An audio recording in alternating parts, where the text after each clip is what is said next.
Job calendar ఇంకెప్పుడేస్తావు, మా జీవితాలతో ఆడుకోవద్దు, చదువు విలువ తెలిస్తే ఇలా చెయ్యవు అని చెప్పేసి నిరుద్యోగులు నిన్న ఇందిరా పార్క్ వద్ద ధర్నా చౌక్ వద్ద రేవంత్ రెడ్డి మీద ఒంటికాలతోని లేచిండ్రు.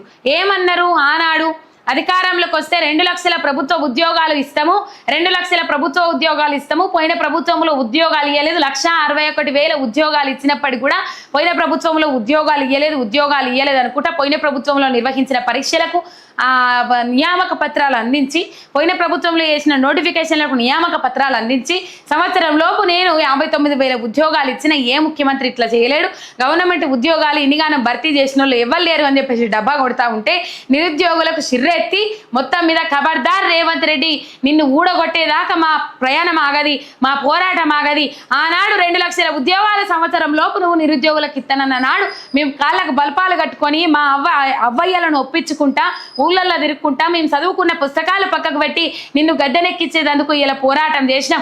గద్దెనెక్కించినందుకు జాడిచ్చి తన్నినవు రేవంత్ రెడ్డి, నీకు హ్యాండ్సప్ అని చెప్పుకుంటా మొత్తం మీద రాహుల్ గాంధీ ఆనాడు అశోక్ నగర్కు పోయి ఎటువంటి మాట ఇచ్చిండో ఆ మాటను గుర్తు చేసుకుంటా నిరుద్యోగులు ఇలా రాష్ట్ర సర్కారు మీద ఒంటికాలు మీద లేస్తా ఉన్నారు.